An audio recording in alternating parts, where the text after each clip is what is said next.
Oliver Hartfield's eyes opened slowly, squinting against the harsh sunlight pouring through the floor-to-ceiling windows of his downtown loft. His mouth felt like sandpaper, and his head pounded with the intensity of a jackhammer. He groaned softly, pressing his palm against his forehead, trying to remember why he felt like he'd been hit by a truck. Then he felt movement beside him. His entire body went rigid. Slowly, almost afraid of what he might see, Oliver turned his head to the right. There, tangled in his gray silk sheets, was Nina Torres, his assistant.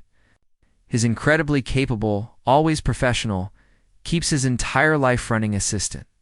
Her dark hair was spread across his pillow, and she was wearing what appeared to be his black button-down shirt. "No, no, no," Oliver whispered, his voice barely audible. The wake-up call Nina stirred at the sound of his voice. Her eyes fluttered open, revealing warm brown eyes that usually sparkled with efficiency and purpose. For a brief second, she looked peaceful, almost content.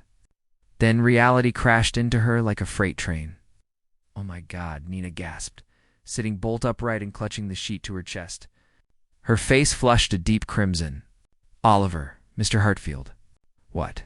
How did I don't know," Oliver said quickly, his own face burning with embarrassment.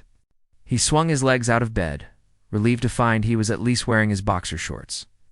"I honestly don't remember anything after midnight." Nina looked around the bedroom as if seeing it for the first time. Her gaze landed on the scattered evidence of their evening, her red cocktail dress draped over a chair, his suit jacket crumpled on the floor, one of her black heels near the bathroom door, the other inexplicably on top of his dresser. "This can't be real," Nina breathed, running her hands through her tangled hair. "Tell me this is some weird dream. Tell me I'm going to wake up in my apartment, and you'll still be my boss who I've never been in bed with?" Piecing together the puzzle, Avert grabbed his robe from the hook behind the door and wrapped it around himself, trying to gather his thoughts. His mind felt like Swiss cheese, full of holes where memories should be. "Okay, let's think logically about this. What's the last thing you remember from last night?" Nina closed her eyes, clearly trying to focus despite the obvious panic radiating from her. "The product launch party. Your speech about revolutionizing workplace technology? I remember standing near the dessert table because I was making sure everything ran smoothly." "That was around 9, Oliver said, running his hand through his disheveled hair. "I remember giving that speech, shaking hands with investors, posing for photos with the team. Then Brad showed up," Nina said quietly, her voice suddenly small. Oliver turned to look at her. "Brad, your ex." "He wasn't invited," Nina continued, wrapping the sheet more tightly around herself. "But apparently he knows someone on your investor board. He came over to me with his new girlfriend, Jessica. She's a corporate lawyer. He made sure to tell me how successful she is, how ambitious, how she gets his career goals in a way I never did." Oliver felt an unexpected surge of anger toward a man he'd never met. "That's ridiculous." "You're the most ambitious person I know." Nina looked at him with surprise. "You've never said that before?" "I've thought it plenty of times," Oliver admitted. "I just assumed you knew." The digital footprint, a soft buzzing, interrupted their conversation. Nina's phone, still in her small clutch purse, was vibrating on the nightstand. She reached for it with trembling hands, her face going pale as she read the screen. "It's Rachel from HR," she whispered. 5 missed calls. 6 text messages. "Don't answer it yet," Oliver said quickly. "I have to." Nina pressed the phone to her ear, her knuckles white from gripping it so hard. "Hello? Yes, Rachel. This is Nina." Yes, I understand.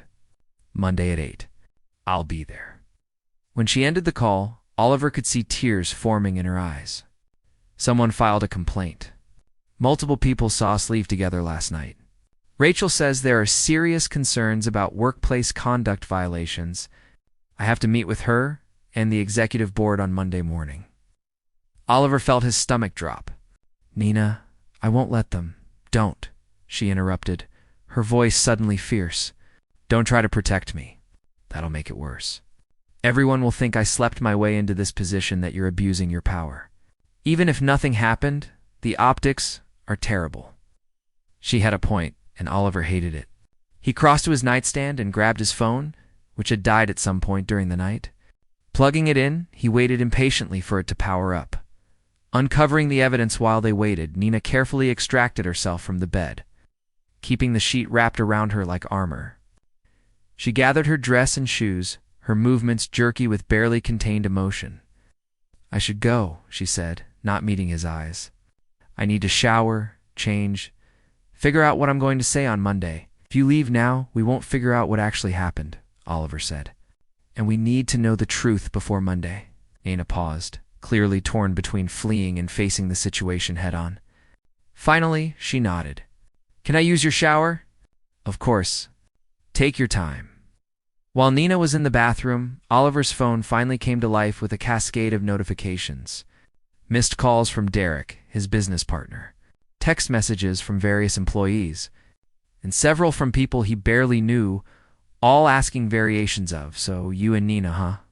His heart sinking, Oliver opened his photo gallery. What he found made his breath catch in his throat. There were selfies. Multiple selfies. In one, Nina was laughing, her head thrown back, her hair wild and free, while Oliver gazed at her with an expression he'd never seen on his own face before: open, unguarded, happy, in a way he hadn't felt in years. Another photo showed them dancing, her arms around his neck, his hands on her waist. They were looking at each other like the rest of the world had ceased to exist. "What did we do last night?" Oliver muttered to himself. The video revelation, the bathroom door opened, and Nina emerged, now wearing her red dress from the night before, though it was wrinkled. Her hair was wet, combed back from her face, and she looked younger somehow, more vulnerable without her usual professional polish. "I found something," Oliver said. Holding out his phone, Nina took it with shaking hands, scrolling through the photos. Her expression shifted from surprise to confusion to something that looked almost like longing. When she reached the video, she pressed play. It showed them on what appeared to be a rooftop, the city lights twinkling behind them. Nina was talking, gesturing with her hands, and Oliver was listening with complete attention. Then she said something that made him laugh, a real laugh, deep and genuine. He pulled her into a hug, and she melted into him like it was the most natural thing in the world. "We look happy," Nina whispered, her voice cracking. "We do," Oliver agreed, watching her face carefully, "but I don't remember any of this." She handed the phone back to him, wrapping her arms around herself. "How can something that looks so real feel so absent from my memory?" Oliver's phone buzzed with an incoming call. Derek's name flashed on the screen. "It's Derek. Maybe he knows something." He answered on speaker. "Derek, please tell me you know what happened last night." Derek's laugh came through the phone, warm and amused. "Oh, buddy, you really don't remember?" "Nothing after midnight," Oliver admitted. "Well, this is going to be interesting," Derek said. "Nina's there with you, right? I can explain everything, but you both need to hear this. And Oliver, before you panic, you need to know that what happened last night wasn't what you're probably thinking." Nina and Oliver exchanged glances, hope and fear warring on both their faces. "We're listening," Nina said quietly. The call that changed perspective, Derek's voice took on a more serious tone. "Okay, here's what I witnessed. After Brad showed up and humiliated Nina, she started drinking. Not crazy amounts, but she's not a regular drinker, so it hit her fast." "You noticed she was upset, Oliver? You went over to check on her?" Oliver closed his eyes, trying to pull up any fragment of memory. "Nothing came," Derek continued. "You two started talking. Really talking. Not boss and assistant stuff, but real conversation. You told her about why you started the company, about losing your dad. She told you about her dreams of starting her own consulting firm someday. It was like watching two people really see each other for the first time." Nina sank down onto the edge of Oliver's bed, listening intently. Then someone suggested, "Karaoke," Derek said, and Oliver could hear the smile in his voice. "And you too, in your tipsy wisdom, decided to duet on Don't Go Breaking My Heart. It was terrible and wonderful." Everyone was cheering. "Oh, God." Nina groaned, covering her face with her hands. "Wait, it gets better," Derek continued. After that, you both said you needed air. You went up to the rooftop deck. I checked on you about 20 minutes later. And you were both just sitting there, talking and laughing. You looked happier than I've seen you in years, Oliver. Both of you did. Then what happened? Oliver asked. You called me around 1 in the morning, Derek said. You were worried about Nina getting home safely, said, and I quote Derek, I can't let her drive. She had too much champagne because her ex-boyfriend is an idiot. I'm taking her to my place where she can sleep it off safely. Nothing's going to happen. I just need to make sure she's okay. You sounded very protective and very sober about the whole thing. Nina looked up at Oliver with wide eyes, so we didn't. Oliver trailed off. According to what you told me at 1 in the morning. You were planning to let her take your guest room and sleep on the couch yourself, Derek said. Now whether that plan survived actually getting to your apartment, I can't say. But your intentions were good, my friend. The missing pieces after they ended the call with? Derek, Oliver, and Nina sat in silence for a long moment. The tension in the room had shifted from panic to something else entirely. Confusion, certainly, but also a strange sense of possibility. So maybe nothing happened, Nina said finally. Maybe you were just being a decent human being, making sure I got home safe. Then why did you end up in my bed instead of the guest room? Oliver asked. Nina bit her lip, thinking. Maybe I got confused about which room was which. Your loft is huge. Or maybe, she trailed off, color rising in her cheeks again. Maybe what? Maybe I didn't want to sleep alone, she admitted quietly. After seeing Brad with Jessica, after feeling like I wasn't good enough, maybe I just needed to not be alone. Oliver felt something crack open in his chest. And maybe I didn't want you to be alone either. Their eyes met, and for a moment, the air between them felt charged with unspoken things. Nina's phone buzzed again, breaking the spell. She glanced at it and grimaced. It's my roommate, asking where I am. I told her I'd be home last night. Nina, Oliver said carefully, we still have all day Sunday to figure this out before the HR meeting. We should review everything we can find about last night. Security. Footage from the building, social media posts, talk to anyone who might remember details we don't. You want to spend the day investigating our own night? Nina asked. I want to spend the day making sure we know the truth, Oliver corrected. Because on Monday morning, when we walk into that meeting, I want us to face it together, as a team, with all the facts. Nina studied his face for a long moment, then nodded slowly. Okay, but I need coffee. Really good coffee. I'll order from that place you love on 5th Street, Oliver said, already reaching for his phone. The one with the caramel macchiatos you pretend you don't drink every afternoon. Nina's eyes widened. How did you know about that?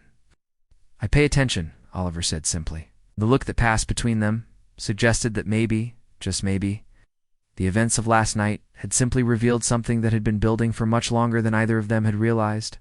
Nina returned an hour later, showering and changing at her apartment into comfortable jeans and an oversized sweater.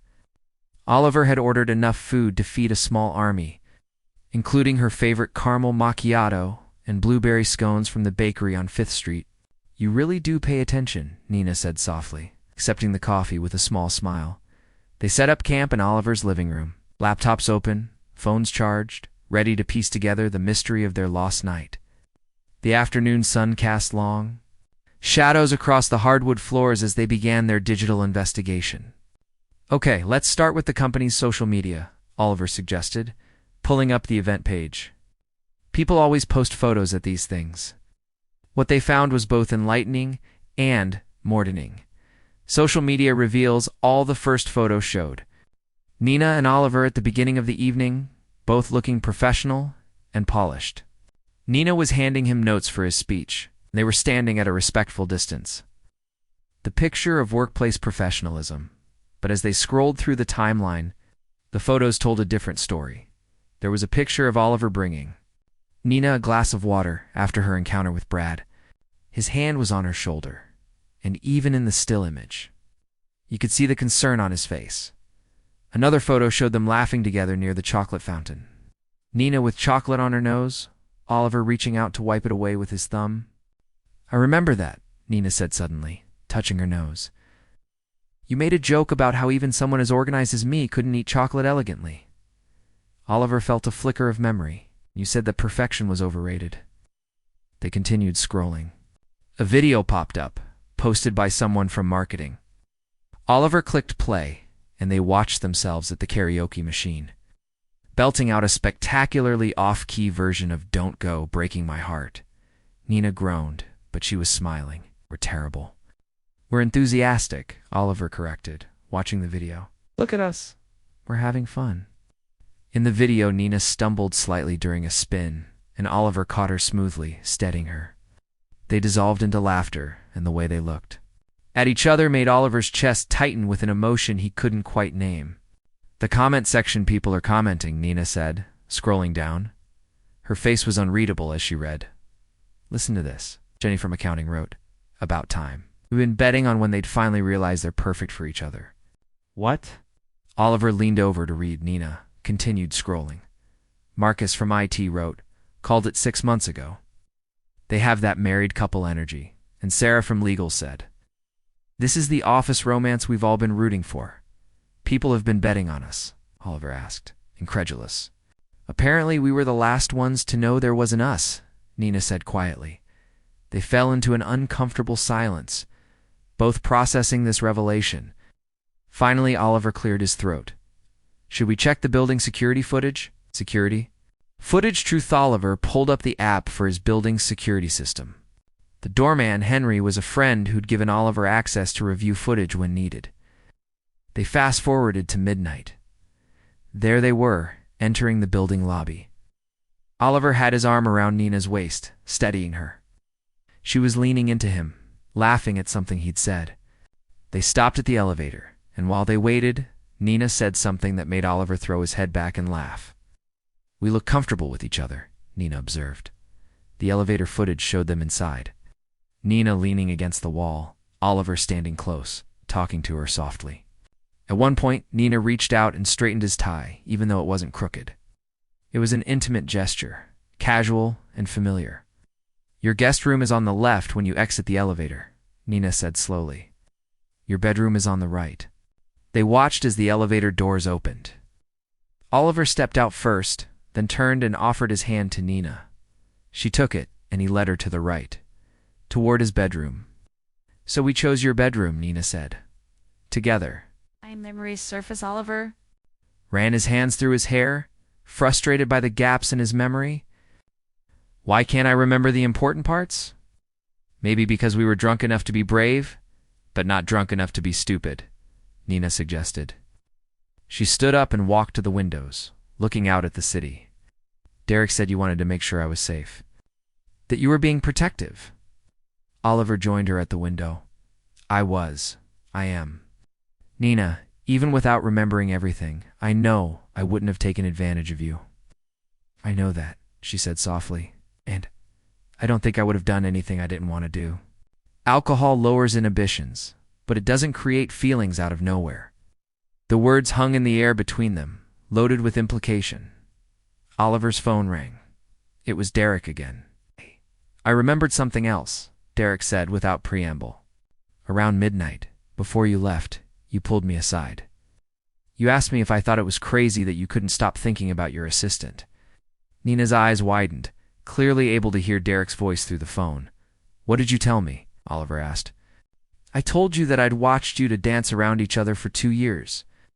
And maybe it was about time you did something about it," Derek said. "You told me you were terrified of ruining the best professional relationship you'd ever had.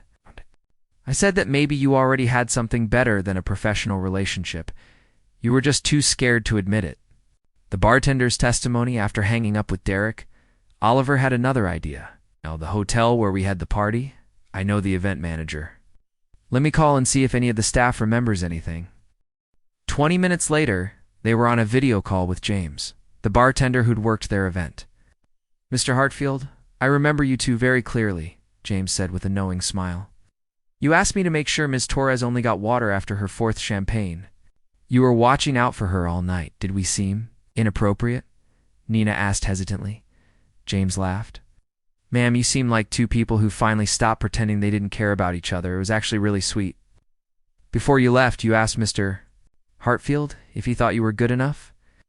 He told you that you were the most remarkable person he'd ever met, and anyone who couldn't see that was a fool.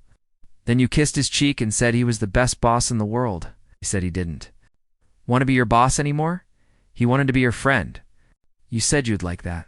Nina pressed her hand to her mouth, tears forming in her eyes. The rooftop memory after the call ended. Oliver suddenly stood up and walked to his balcony door. Come with me. Nina followed him outside. The evening air was cool, and the city lights were beginning to twinkle in the growing dusk. I remember something, Oliver said slowly. We came out here last night, right here. You were upset about Brad, about feeling like you weren't enough, and I told you. He paused, the memory becoming clearer. I told you that you were extraordinary, that you made my chaotic life make sense, that every morning when you brought me tea and went over my schedule, it was the best part of my day. Nina's breath hitched. What did I say? You said that you felt the same way? That you loved your job not because of the work, but because of me. Because making my life easier made you happy. Oliver turned to face her. Then you asked if that was weird, and I said it wasn't weird. It was the most honest thing anyone had ever said to me. I remember now, Nina whispered. You said you were scared to ruin what we had. I said maybe what we had was already changing, and that was okay. That maybe we could be brave together. They stood there on the balcony, the memory of the night before crystallizing between them like ice forming on glass, beautiful and fragile. We came inside, Oliver continued, the full memory flooding back. We were both tired, both emotional. You said you didn't want to be alone. I offered you the guest room, but you said no. You said you wanted to stay close to me where you felt safe. So we lay down in my bed, and we just talked. About our dreams, Nina added, tears streaming down her face now. About who we wanted to be. About being scared of wanting things we didn't think we could have. And then we fell asleep, Oliver finished. Nothing happened, Nina. Nothing physical. But everything changed. Facing feelings, Nina wiped her tears away. So we didn't cross any lines. We just finally told the truth. The truth that apparently everyone else already knew, Oliver said with a slight smile. The truth we were too afraid to admit to ourselves. Nina looked up at him, and in the fading light, Oliver could see the question in her eyes. The same question that had been building between them all day, maybe for much longer than that. What do we do now? She asked. We still have the HR meeting tomorrow. Even if nothing inappropriate happened, people saw us leave together. There are photos, videos, comments. Rachel will have questions. Oliver took a deep breath. We tell the truth. We explain that yes, feelings developed, but nothing inappropriate occurred. And then he paused, gathering his courage. Then we decide what happens next. Together. What do you want to happen next? Nina asked softly. Oliver reached out and gently took her hand. I want to see where this goes. Not as boss and assistant, but as two people who care about each other. But only if that's what you want too. I won't pressure you, Nina. Your career, your comfort, your choice, all of that matters more than what I want. Nina looked at their joined hands, then back up at his face. I want that too, but we have to do this right. We can't hide it, and we can't let people think you're giving me special treatment. Agreed, Oliver said. Which means we talk to HR honestly. And if they say you need to transfer to a different department, or that one of us needs to step back, we figure it out. You'd do that? Nina asked. Risk complications for this? For you? Oliver said. For the possibility of what we might be together? Yes. Absolutely yes. Nina smiled, genuine and warm. Okay then. Tomorrow we face the music. Together. As the sun set over the city, they stood on the balcony, hands intertwined, ready to face whatever consequences Monday morning would bring. Nina barely slept Sunday night. She'd gone home to her apartment, but her mind wouldn't stop racing through scenarios of how the Monday morning meeting might unfold. She'd tried on 4 different outfits before settling on a navy blue suit that struck the balance between professional and not trying too hard. Oliver had texted her at 7 in the morning. We've got this. The truth is on our side. See you at the office. She'd responded with a simple, together. Now. Standing in the elevator heading up to the 15th floor where the HR offices were located, Nina felt her stomach churning with anxiety. The elevator dinged, and the doors slid open.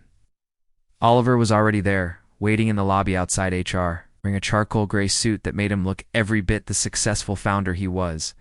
When he saw her, his face softened with concern. "How are you holding up?" "I've been better," Nina admitted. "But I'm ready to face this." Before Oliver could respond, the door to the conference room opened, and Rachel Kim appeared. The HR director was a woman in her 50s, with sharp eyes and an expression that gave nothing away. "Mr. Hartfield, Ms. Torres, please come in." The interrogation in the conference room felt too cold, too formal. Sitting at the long table were Rachel, the company's legal counsel Thomas Bradford, and Janet Pierce, the chief operating officer. 3 stern faces examining them like specimens under a microscope. "Thank you both for coming," Rachel began, her voice neutral. "I'm sure you understand why we needed to have this conversation." Nina's hands were clenched in her lap, but she kept her voice steady. "We do." Rachel opened a folder in front of her. "We've received a formal complaint from an employee who witnessed you both leaving the company event together on Friday night. Additionally, there are numerous photos and videos circulating on social media showing what appears to be inappropriate behavior between a supervisor and his direct report. We'd like to explain," Oliver said calmly. Thomas, the lawyer, held up his hand. "Before you do, I need to inform you both that this is a formal investigation. Anything you say will be documented. Do you understand?" They both nodded. As Torres Rachel continued, "How long have you worked as Mr. Hartfield's executive assistant?" 2 years and 3 months, Nina answered. "And during that time, has there been any romantic or sexual relationship between you and Mr. Hartfield?" Nina felt her face flush, but she maintained eye contact. "No, there hasn't." "Did anything of that nature occur on Friday night?" Rachel pressed. "No," Nina said firmly. "Nothing sexual or romantic happened." Janet, the coup, leaned forward. "Miss Torres, the photos and videos suggest otherwise. Seen dancing intimately, leaving together, and according to building security, you entered Mr. Hartfield's residence and didn't leave until Saturday afternoon, 'cause I was drunk and needed a safe place to sleep," Nina said, her voice gaining strength. "My ex-boyfriend showed up at the party with his new girlfriend and made a point of telling me how much better she was than me. I was upset.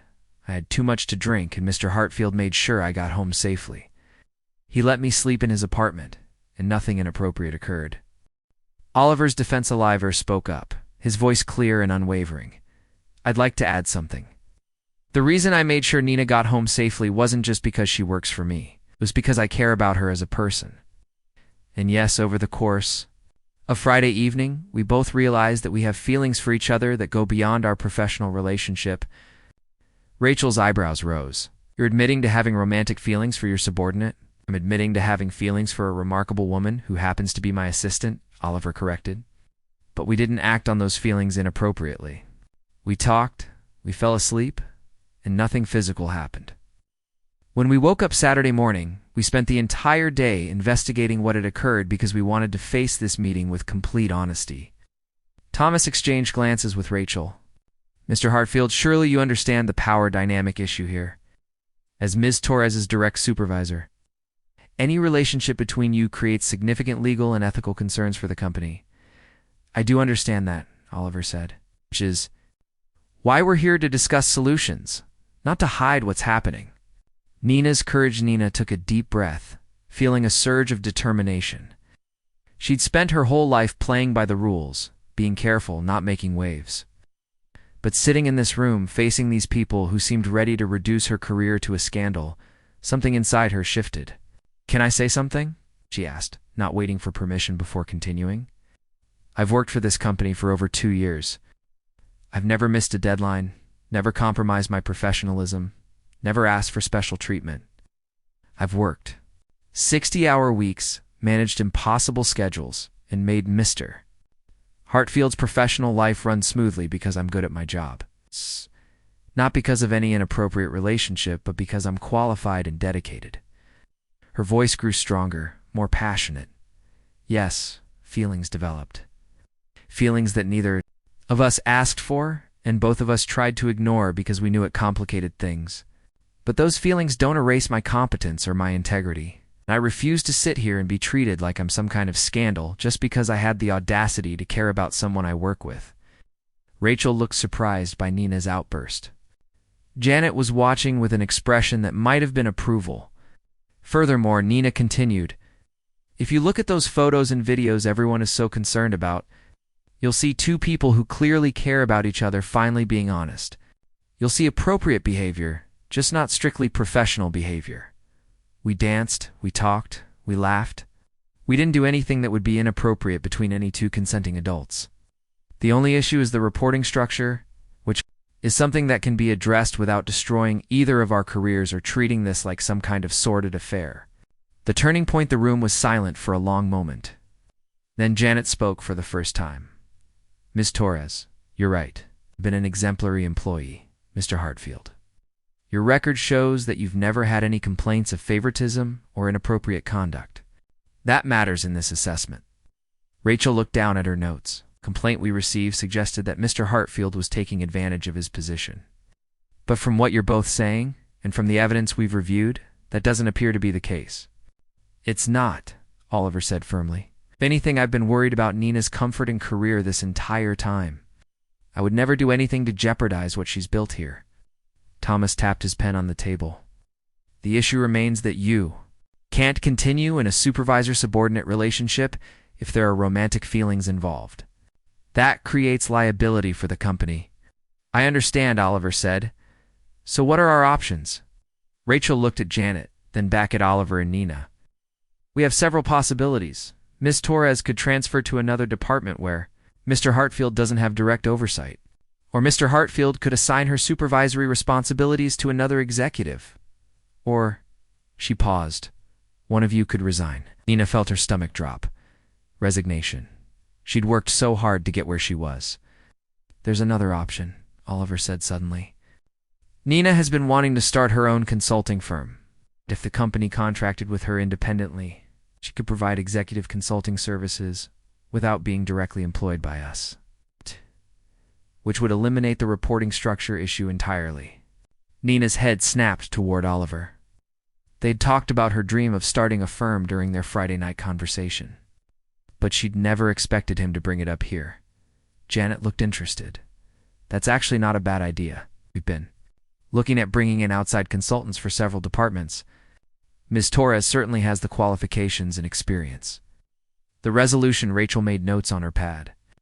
"Let me be clear about what I'm hearing. You're proposing that Ms. Torres leave her position as your executive assistant and instead start her own consulting firm, which would then contract with our company." "Yes," Oliver said, looking at Nina. "If that's what Nina wants, I'm not making the decision for her." All eyes turned to Nina. This was it, the moment where she could choose safety and comfort, or she could take a leap into the unknown. "I want to do it," Nina said, her voice steady despite her racing heart. "I've been scared to start my own business, scared I wasn't ready, but I am ready. I'm more than ready." Thomas nodded slowly. "We'd need to establish clear boundaries. No preferential treatment in the bidding process, transparent contracts, regular oversight to ensure everything remains professional." "Agreed," Nina said. "And," Rachel added, "we'd need to establish guidelines about your personal relationship. No public displays at company events, no conflicts of interest, complete transparency if the relationship affects business decisions." "We can do that," Oliver said, glancing at Nina, who nodded in agreement. Janet stood up, signaling the meeting was coming to a close. "All right, Ms. Torres, you'll need to give 2 weeks' notice. During that time, we'll work out the details of your consulting contract. Mr. Hartfield, you'll need to assign someone else to manage your schedule during the transition. Okay, and both of you need to understand that we'll be watching carefully. Any hint of impropriety, any suggestion of favoritism, and these arrangements will be terminated immediately."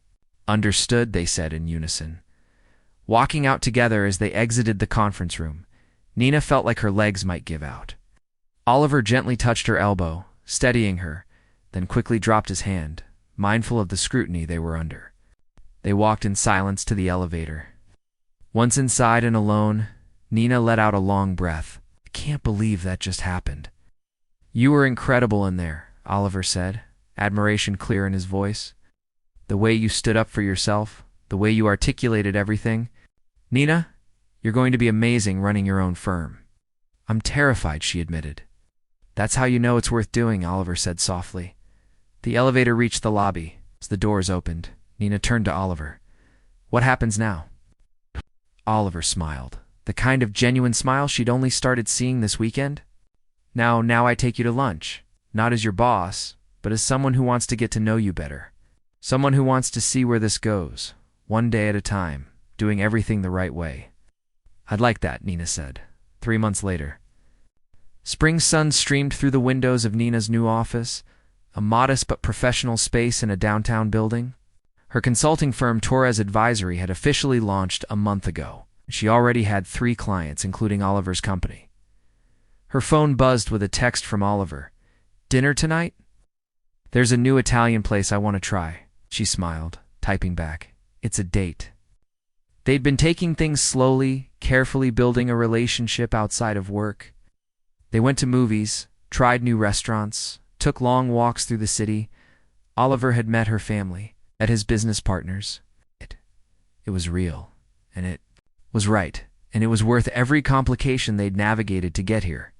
A knock on her door interrupted her thoughts. Oliver stood there holding 2 cups of coffee, including her favorite caramel macchiato. You're early, she said, laughing. I couldn't wait, he admitted, setting the coffee down on her desk. I wanted to see your new office properly. Nina, look at what you've built. This is incredible. Looked around at the space she'd created, at the business cards with her name and new title, at the future she'd been brave enough to reach for. We built it together, she corrected. You believed in me when I didn't believe in myself. You always had it in you, Oliver said. I just helped you see it. Nina walked over to him, no longer worried about power dynamics or inappropriate conduct. Just 2 people who'd found something real in the most unexpected way. Thank you, she said softly. It's for being safe when I needed safety. For being honest when I needed truth. For being brave enough to take a risk on us. Double quotes. Oliver cupped her face gently. Thank you for being worth every risk. When he kissed her, Nina knew with absolute certainty that waking up confused and scared that Saturday morning had been the beginning of the best thing that had ever happened to her. Sometimes the most terrifying moments lead to the most beautiful destinations. Sometimes losing your memory helps you find your heart,